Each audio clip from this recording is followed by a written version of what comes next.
Hello all and welcome to this video where we are going to look at a quick refresher on what a logarithm is. And we covered this a lot in year 11, so this is going to be more a refresher, and if you need to you can go back and check those videos from year 11 if you want, or some of the practice work that I assigned over the Christmas break that some of you still haven't done, that I assigned for a reason to help build this base skill. Right, so what is a log? A log is just the inverse function of an exponential, or it effectively allows us to undo an exponential. The way to think of it is generally where this a will be our x, or our unknown value.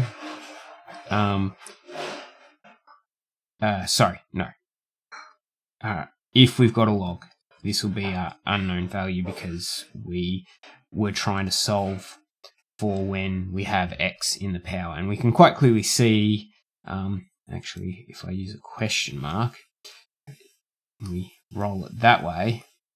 Okay, 2 to the power of what gives me 8? Well, we know that that happens to be 3. But if we want to be able to rewrite this exponential on the left when we are dealing with an x, if we want to rewrite that to get x by itself, because we're trying to solve for it and there might be this index might be a little bit more complicated, we need to actually use the log rather than just solving it intuitively. So whenever we look at a log like on the right, it's still the same thing, 2 to the power of what, and I think it helps that the 2 is subscript down the bottom. We can still think of it, that's always going to be the base. 2 to the power of what gives me this thing in the bracket. That's what the log function is effectively figuring out, and it gives us the answer of 3. So let's jump straight in and use some of that, because I may have confused you, but hopefully not. So without a calculator, evaluate the following. So we've got log to base 4 of 64. Well, that's the same as log to the base 4, and 64 can be written the same as 4 to the power of 3. And again, a log is effectively answering the question, 4 to the power of what gives me 64. So if I change this 64 into the same base as what the logarithm is trying to solve, I get to read my answer straight away. So the answer of this logarithm is 3, or the log function. Same for over here, log to the base 5 of 625. Well, I can write that as log to the base 5 as 5 to the power of 5 times 5 is 25, times by 5 again is 125, times by 5 again is 625, so that's to the power of 4. So same thing, this log to the base 5, 625 is asking 5 to the power of what gives me 625. Well, since I can write 625 as 5 to the power of 4, that means the answer is 4. And I probably should, just to be clear, put those in brackets to avoid any confusion. Okay. Ooh, I've just made my screen smaller, and hold on, let me fix this, it's going to jump all over the place.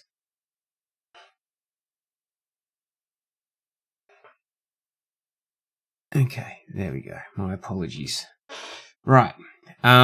So if the log is the inverse of a exponential equation, then the graph of a logarithm is the inverse of an exponential equation, or it's the graph of y equals a to the x reflected about the line y equals x, because when we get the inverse of something, that's the line we're reflecting about.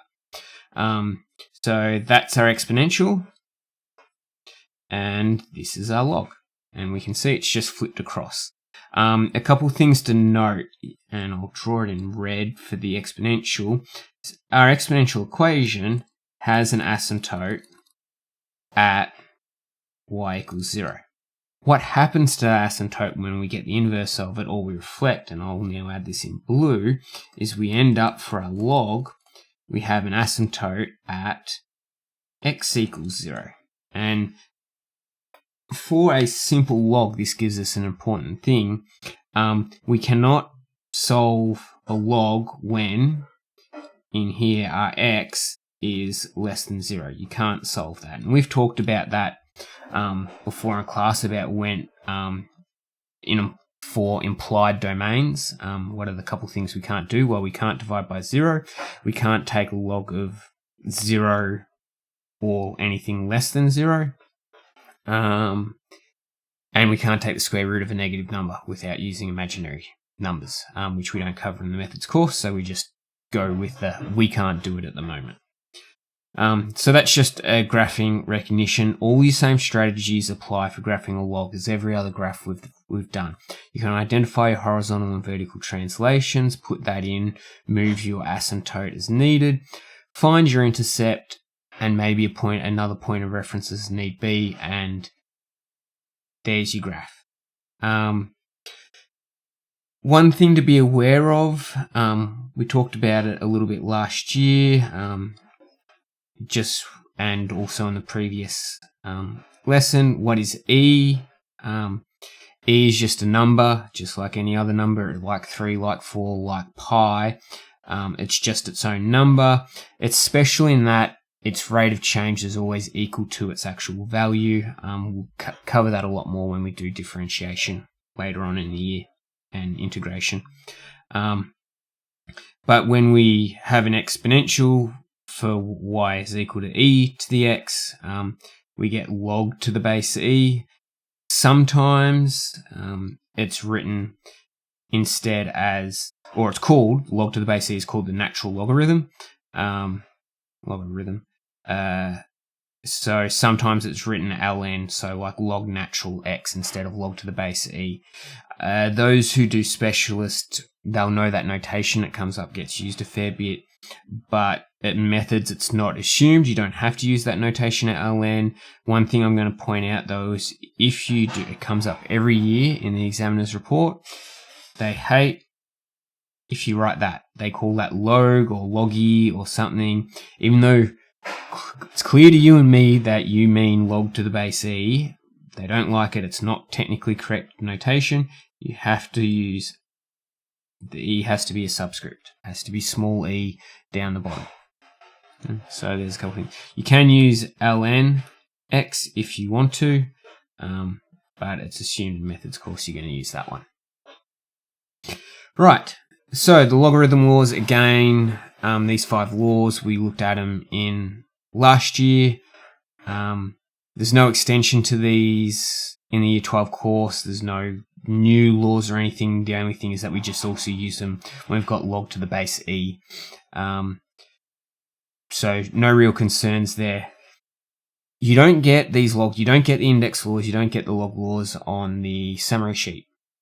So in the Tech 3 exam, you do need to know these laws off by heart, okay? Ones that, well, they're all quite important, but log 1, 2, and 3, if you can know 1, 2, and 3, then 4 is just an extension of 3, and 5 is just obvious that anything to the power of 0 is equal to 1, so that's just the, if we have a to the power of 0 is 1, law 5 is just that rearranged into a logarithm. But you need to know 1, 2, and 3 off by heart. And 3 is really important. It does come up. This trick is if you've got inside the log m to the power of p, you can bring that p out as a coefficient out in front. Now, an exam style question. This is slightly adjusted from the 2020 exam in the Tech 3. Now, I've gone through and looked at the exams back to 2018 Tech 3 Tech Active. This was the only question out of all the Tech 3 exams that actually had you solving a logarithm in the Tech 3. In Tech Active, there was simplifications or defining when 2 graphs were similar, like multiple choice, and you had to just use the log laws to simplify something not quite as complex as this, but into a more simplified form. And I'd find the right multiple choice answer. And the reason I'm bringing that up is that 2020 was the first year of COVID, so that was when there was reduced study design, so a bunch of probability in that was cut out. So they had to add extra questions and marks into the exam instead of those probability questions to make up for that, and that's where I think this came from. So I'm not saying it's not going to be in the tech active in the tech free exam, but it hasn't been there apart from the 2020 exam. But we're going to do it anyway because it's assumed knowledge, like I said in exercise 5C video. Index laws and exponents are effectively assumed knowledge. So solve log to the base 2 is 6 minus x minus log to the base 2, 4 minus x equals 0. We have two logarithms of the same base. That's the key thing for these log laws. They have to be the same base. So we can turn this into log to the base 2 of 6 minus x on 4 minus x is equal to 2. Okay. And you're like, okay, where do we go from here? This is where you're just having to realize again, what is this question asking us? 2 to the power of what is going to give me, or 2, sorry, I'm going to stop and go backwards. We can undo this. We can use this and write in the form of an exponent. So we're going to go backwards, okay, and write in the form of an exponent. So 2 down here stays the base. This 2 here has to become the exponent, and then what's in the brackets becomes effectively the answer. Okay. So we get that. Now we can simplify. So we get 4 is equal to 6 minus x on 4 minus x. We're going to multiply the 4 minus x in the denominator to cancel that out. So we get 4 minus x is equal to 6 minus x. Come up over here. Let's expand and then start simplifying. So we're going to get 16 minus 4x is 6 minus x. Add 4x to both sides. So we're going to get 16 is equal to 6 plus 3x. Take 6 from both sides. We get 10 is equal to 3x. So we finally get x is equal to 10 on 3. Okay? And that was worth 2 marks. Okay, and we can check, is our answer for x less than 4? Well, 10 on 3, that's going to be the same as 3 and 1/3, so that's less than 4. So that's acceptable. That's within our approved domain. Okay. Here's another one to tie into what we also looked at in the previous video about this is actually some form of a hidden quadratic. So we get, let's bring everything to one side. So we get 3e to the t minus 5 minus 8e to the negative t is equal to 0. Okay, and you're like, well, there's a negative power. That we don't have negative powers in quadratics. But I'm bringing this up now because maybe it's not going to be with exponentials, maybe it's not going to be with logs, but there's somewhere in the exam that's going to be a hidden quadratic, and you just got to recognize them. So the way we can resolve this is multiply everything by e to the power of t, and you'll see what happens because we get 3e to the power of t all squared minus 5 by e to the power of t minus 8, and if we multiply e to the negative t by e to the t, it just cancels it out. So we now get that, and we can do let e to the t equal to a, and we're going to get 3a squared minus 5a minus 8 is equal to 0. So now we've got a quadratic that we have to factorize and then use null factor or solve. You've got a 3 out the front. Can we take a common factor? No, we can't. So now we're going to go straight to cross method. 3a, 1a. Let's try negative 8 and positive 1. 1a by negative 8 is negative 8a. That's 3a. Add those two together, we get negative 5a, which is the middle term, so that works. So our factorization is going to be 3a minus 8a plus 1 is equal to 0.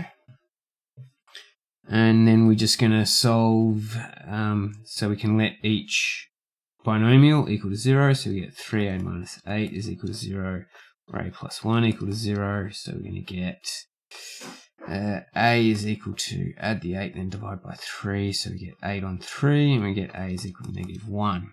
Now we're not done, we're solving for t, so we have to use this, substitute e to the power of t back in, so we get 8 on 3, and e to the power of t is equal to negative 1. I'm going to just come up here to the side. And now how do we solve? We're solving for t. E is just a number. It's just like a 3 or a 2. Don't let that worry you. We're solving for t. So because it's an exponent, we need to use log. So we get now log to the base e of 8 on 3 is equal to t. And the other one we get log to the base e of negative 1 is equal to t. And that's it. That's our answer. It doesn't look nice, but it's still, if you put this in a calculator, you're just going to get a number. It's effectively asking e to the what power gives me 8 on 3. But tech-free, that's all you have to do. One thing I want you to note, though, is can we take the logarithm of a negative? So, no, we can't. Okay, so we have to reject this answer. Okay. So that means this is our only solution. Rightio. That's it. Like I said, this is fundamentals. We need to start being able to work through it quickly. The other thing that I'm going to raise, and I raised it a little bit before, is we can't forget this rule. This rule comes up. Oh, sorry, no. What I was trying to say.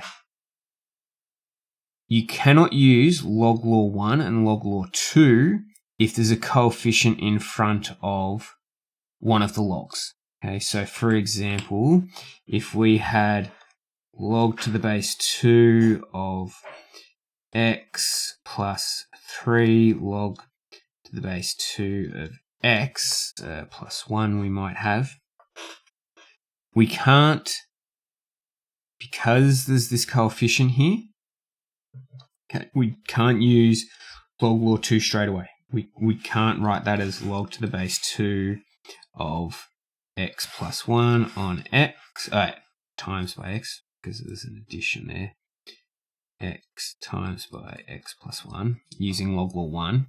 Okay, we can't do that because there's that 3 there. Does the 3 go in front, but there's no 3 in front of that one. We can't do that simplification. So the way you get around that in this situation where one of the logs has a coefficient, you use log law 3. Use log law 3 to convert that 3 log to the base 2 x plus 1 into log to the base 2 x plus 1 all to the power of 2. Of 3, sorry, that's what I know I'm squishing this in. Let me write it over here. You convert the 3 log to the base 2 x plus 1 into log to the base 2 of x plus 1 all to the power of 3. That's using log law 3. Start with this, go to this. Now that we've gotten rid of that coefficient, we can actually combine the 2, so it would actually end up looking like that. That would be the simplification. So that's just one thing I wanted to raise because it popped up in one of the exams one year, doing that simplification. It was in the tech active, but it was probably a section that you're probably doing some algebraic work by hand anyway. So good to be aware of. That's it. As always, if you have any questions, please send me an email or ask. Thanks and bye.